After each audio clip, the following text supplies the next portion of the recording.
السلام علیکم۔ آج کی جاسوسی کہانی بند کمرے کا قتل۔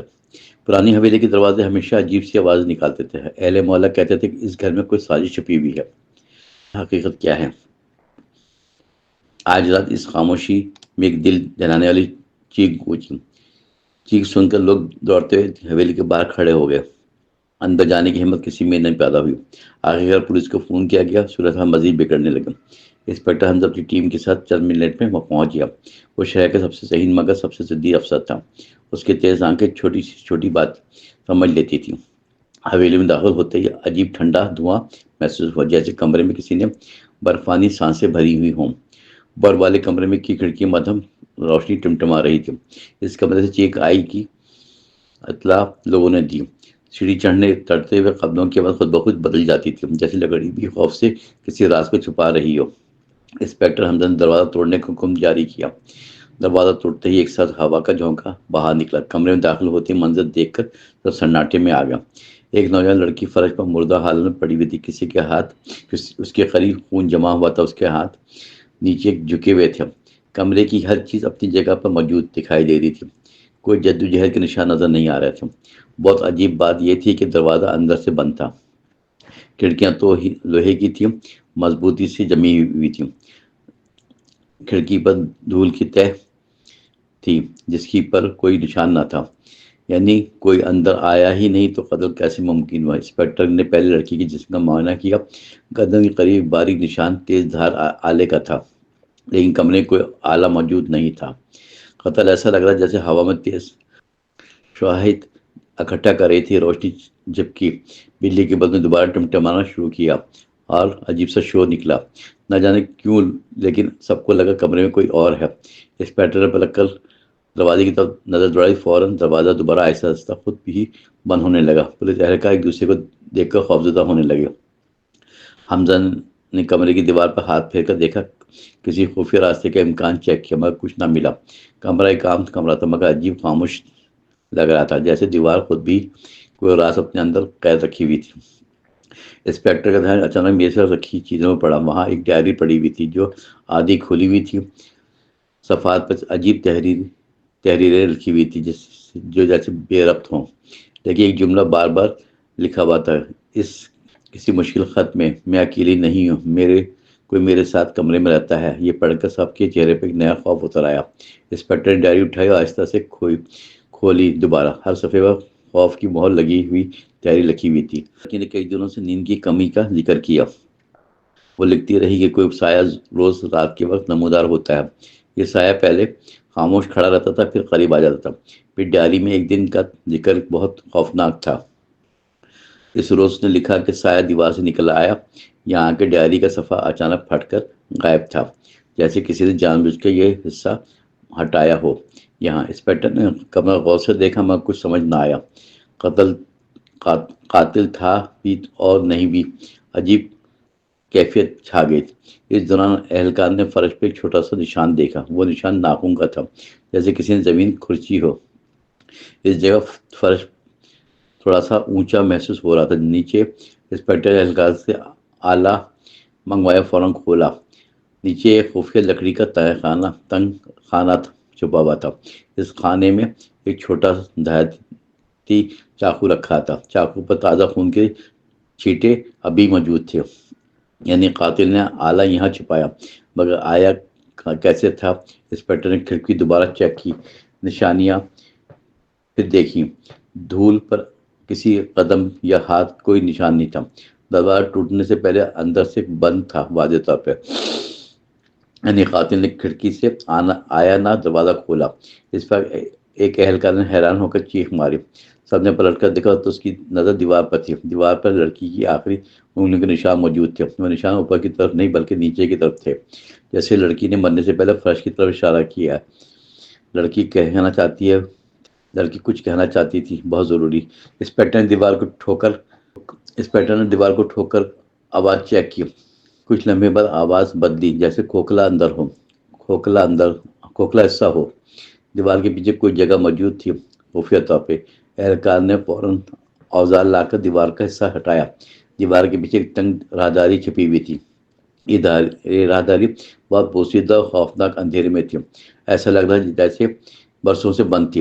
انسپیکٹر نے ٹارچ جلائی اور اندر قدم رکھا۔ آہستہ راہداری کے اندر آخر میں ایک اور لکڑی کا دروازہ تھا۔ دروازے کے نیچے سے ٹھنڈی ہوا آ رہی تھی، جیسے کسی نے بھی ابھی ابھی وہاں سے گزرا ہو۔ چپکے سے انسپیکٹر نے دروازہ کھولا تو منظر حیران کن تھا۔ ایک آدمی کونے میں بیٹھا کھانپ رہا تھا، خوفزدہ، بال بکھرے ہوئے، کپڑے میلے، آنکھیں لال، عجیب حالت میں۔ وہ دیکھتے ہی زور سے چلایا، میں نے اسے مارا نہیں۔ انسپیکٹر فوراً آگے بڑھا، اس کے ہاتھ باندھ دیے۔ آدمی کی آواز ٹوٹ رہی تھی، جیسے کئی دن سے بھوکا تھا۔ وہ بار بار کہنا چاہتا، میں کمرے سے باہر نکلا تھا، دروازہ باہر سے بند ہو گیا، میں اندر نہیں تھا، وہاں چھپا تھا مگر قتل نہیں کیا۔ انسپیکٹر نے سخت لہجے میں پوچھا، پھر حقیقت بتاؤ فوراً۔ آدمی نے سر جھکایا کر لمبی سانس لیا، خاموشی ہے۔ وہ بولا، لڑکی کئی دنوں سے عجیب و غریب حرکت کر رہی تھی۔ کچھ دیر بعد وہ کہتی تھی کوئی اس کا پیچھا کرتا ہے، پھر کہتی تھی دیواروں کے اندر حرکت کرتا دیکھتی ہوں۔ وہ مجھے بھی مشکوک سمجھتی تھی، بغیر کسی وجہ سے۔ آدمی نے کہا وہ آدمی نے کہا اس رات وہ کمرے میں چھپ گیا۔ خوفزدہ اچانک لڑکی نے کسی کو دیکھ کر چیخ مار دی، زور سے۔ اس نے دیکھا سایہ پھر آ گیا، وہ مجھے مار دے گا۔ آدمی خوفزدہ ہو گیا، راہداری میں چھپنے لگا۔ پھر اچانک اسے لڑکی کی آواز بند ہوتی محسوس ہوئی، لیکن اس نے قتل ہوتے ہوئے نہیں دیکھا، صرف چیخ سنی۔ انسپیکٹر خاموشی سے اس کی باتیں سنتا رہا، غور سے، لیکن ایک بات سے اندر بے چین ہو کر رہ گیا۔ لڑکی کی ڈائری میں لکھا تھا سایہ اسے دیکھتا ہے۔ آدمی بھی کہہ رہا تھا کہ اس نے سایہ آتے دیکھا تھا۔ دونوں کی باتیں ایک دوسرے سے مل رہی تھی مکمل، مگر سوال وہی تھا، سایہ آیا کہاں سے تھا اگر دروازہ بند تھا؟ انسپیکٹر واپس کمرے میں آیا اور دیواروں کو پرکھا۔ ایک دیوار پر اجنبی قسم کا پرانا نمونہ بنا ہوا تھا، جیسے کسی نے بہت پہلے ہی علامت کھول دی تھی۔ اس علامت کو دیکھ کر انسپیکٹر کے چہرے کی تاثر بدل گیا۔ یہ علامت اس علاقے کی پرانی جادوئی کہانیاں میں تھی۔ دیواروں کا راستہ کہا جاتا تھا، جس کے مطابق سایہ دیوار میں زندہ رہ سکتا ہے ہمیشہ، اور وہ صرف رات کو باہر نکل کر لوگوں کو جھپٹتا تھا۔ انسپیکٹر اب ایک خطرناک سچائی کے قریب پہنچ چکا تھا۔ قتل کوئی انسان نہیں بلکہ کمرے کا سایہ ہو سکتا ہے۔ انسپیکٹر حمزہ دوبارہ کمرے کے درمیان کھڑا ہو گیا۔ اس نے ارد گرد دیکھا اور سایہ دیواروں پر کانپتے ہوئے محسوس ہوئے، جیسے روشنی کم ہو کر کوئی شکل بننے کی کوشش کر رہی تھی۔ کمرے کی فضا اچانک غیر معمولی طور پر ٹھنڈی ہونے لگی۔ یہ ٹھنڈک کسی موسم سے نہیں بلکہ کسی موجودگی سے تھی۔ اہلکار پیچھے ہٹ گئے کیونکہ ماحول مزید بھاری لگنے لگا۔ انسپیکٹر فوراً ٹارچ جلائی، دور دور گھمائی، نشان ڈھونڈنے کی کوشش کی، لیکن روشنی پر دیوار پر پڑنے پر سے عجیب سی لکیریں ظاہر ہونے لگی۔ یہ وہی قدیم نشانات تھے جو ڈائری والی علامت سے ملتے تھے۔ کمرہ جیسے ان نشانوں کے سہارے زندہ رہتا محسوس ہونے لگا۔ انسپیکٹر نے ڈائری دوبارہ کھولی اور آخری صفحہ نکالا۔ صفحے پر خون لگا ہوا تھا، جیسے لڑکی نے آخری وقت پر لکھا تھا۔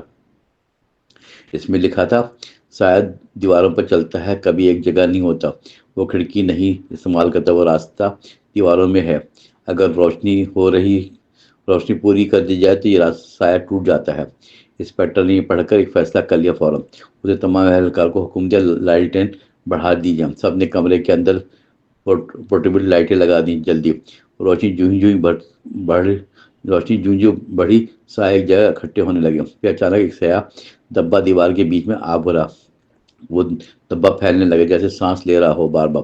انسپیکٹر خوف سے پیچھے ہٹ گیا، وہ حد سے زیادہ غیر فطری ہی تھا۔ انسپیکٹر آگے بڑھا اور دھبے پر ٹارچ سیدھی ڈال دی۔ ٹارچ کا تیز نور پڑتے ہی دھبا چلا کر پیچھے ہٹ گیا۔ یہ پہلی بار تھا جب سایہ نے انسانی ردعمل دیا، جیسے وہی دھبا پھر سے پھیل کر لڑکی کی شکل اختیار کرنے لگا، جیسے وہی منظر دہرا رہا ہو جو قتل کے وقت ہوا تھا۔ انسپیکٹر نے فوراً کمرے کی اضافی لائٹیں بھی آن کر دیں۔ پورا کمرہ روشن ہونے لگا۔ سایہ کی حرکت رک گئی، پھر سایہ زور سے مڑا اور دیوار میں گھسنے لگا دوبارہ، لیکن اس بار دیوار روشن تھی، راستہ مکمل بند ہوا۔ سایہ روشنی میں تڑپنے لگا، جیسے جلتا ہوا دکھائی دے رہا ہو۔ آواز تھی انسان اور جانور کے بیچ میں ہوتی۔ پھر دھبا آہستہ آہستہ جل کر تھم گیا، آخرکار وہ پوری طرح مٹ گیا، جیسے کبھی تھا ہی نہیں۔ کمرہ واپس معمول کی ٹھنڈک میں آ گیا۔ کچھ ہی دیر میں دیواروں کے نشان ایک جھٹکے میں ختم ہو کر غائب ہو گیا۔ ہر چیز عام نظر آنے لگی، جیسے کسی نے بھاری پردہ ہٹایا ہو۔ انسپیکٹر نے سکون کی سانس لی۔ حقیقت سمجھ لی، لڑکی نے قتل کے وقت کسی انسان سے نہیں لڑا تھا، وہ اس سائے سے لڑ رہی تھی جو دیواروں میں زندہ تھا۔ آدمی بے گناہ تھا کیونکہ وہ یہاں چھپا ہوا تھا۔ انسپیکٹر نے پوری رپورٹ لکھی مگر ایک چیز خاموش رکھی، اس نے سائے والی بات فائل میں شامل نہیں کی کیونکہ کوئی اس پہ یقین نہیں کرے گا کسی بھی صورت میں۔ اس نے لکھا قاتل معلوم نہیں، معاملہ بند کمرے کا تھا۔ حویلی کچھ دن بعد مکمل طور پر سیل کر دی گئی، لوگوں نے فاصلہ رکھنا شروع کر دیا۔ وہ جگہ محفوظ لگتی تھی، کوئی کئی سال تک اس حویلی کے قریب نہیں گیا۔ پھر ایک رات دور سے گزرتے لڑکے نے عجیب سی بات کہی۔ اس نے بتایا حویلی کے کمرے میں لائٹ چمک رہی تھی، جیسے کوئی سایہ پھر سے حرکت میں آیا ہو اندر، لیکن یقین میں کچھ نہیں کہا جا سکتا۔ اس رات البتہ ایک سچ ہمیشہ باقی رہا، لوگوں نے سرگوشیوں بند کر کہا، وہ سایہ پوری طرح کبھی مٹتے نہیں، وہ جگہ بدل لیتے ہیں۔